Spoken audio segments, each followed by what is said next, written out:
হরে কৃষ্ণ দর্শক বন্ধুরা, আশা করছি আপনারা সকলেই রাধা মাধবের কৃপায় ভালো আছেন। আজ আমরা শ্রীমদ্ ভগবত গীতার ৬ষ্ঠ অধ্যায়ে ধ্যান যোগে ১৭ নম্বর শ্লোকটি পাঠ করব। এর সাথে সাথে অনুবাদ এবং তাৎপর্য বিশ্লেষণ করব। আসুন তবে শুরু করা যাক।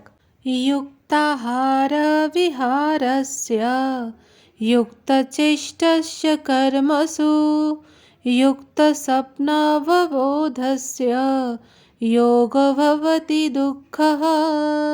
অনুবাদ: যিনি পরিমিত আহার ও বিহার করেন, পরিমিত প্রয়াস করেন, যা নিদ্রা ও জাগরণ নিয়মিত, তিনিই যোগ অভ্যাসের দ্বারা সমস্ত জড়জাগতিক দুঃখের নিবৃত্ত সাধন করতে পারেন। তাৎপর্য: আহার, নিদ্রা, ভয় ও মৈথুন এগুলো দেহের প্রবৃত্তি। এদের সংযত না করা হলে এরা যোগ অনুশীলনের উন্নত সাধনে বাধা সৃষ্টি করতে পারে। ভগবানকে নিবেদিত প্রসাদ গ্রহণ করার মাধ্যমে আহারের প্রবৃত্তিকে সংযত করা যায়। ভগবদ্গীতা অনুসারে ভগবান শ্রীকৃষ্ণকে অন্ন, শাকসবজি, ফল, ফুল, দুধ ইত্যাদি নিবেদন করা যায়। এভাবে শ্রীকৃষ্ণ ভাবনাময় ভক্ত মানুষের অযোগ্য, অর্থাৎ সত্যগুণের শ্রেণীভুক্ত নয়, এমন খাদ্য বর্জন করার শিক্ষা লাভ করেন। কৃষ্ণভক্ত সর্বদাই তার কৃষ্ণ ভাবনাময় কর্তব্য পালন করতে তৎপর।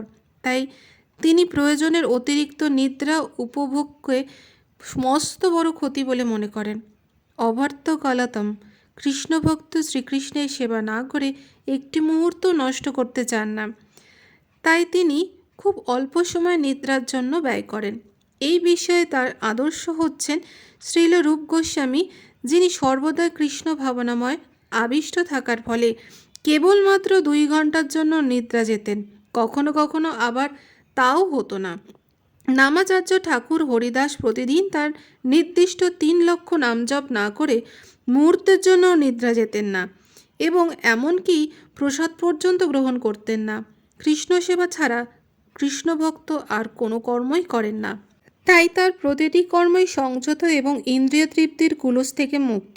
কৃষ্ণ ভক্তের যেহেতু ইন্দ্রিয় তৃপ্তির বাসনা থাকে না, তাই তার জড়সুখ ভোগের কোনো অবকাশও নেই। যেহেতু তার কর্ম, বাক্য, নিদ্রা, জাগরণ এবং সব রকমের দৈহিক কার্যকলাপ সুনিয়ন্ত্রিত, তাই তিনি কখনোই জড়জাগতিক ক্লেশ ভোগ করেন না। তাহলে দর্শক বন্ধুরা, এই ছিল আমাদের শ্রীমদ্ ভগবদ গীতার 6ষ্ঠ অধ্যায় ধ্যান যোগে 17 নম্বর শ্লোকের তাৎপর্য। আগামী পর্বে আপনাদের সাথে আবার দেখা হবে পরবর্তী শ্লোক নিয়ে। আপনারা ভালো থাকুন, সুস্থ থাকুন। রাধে রাধে।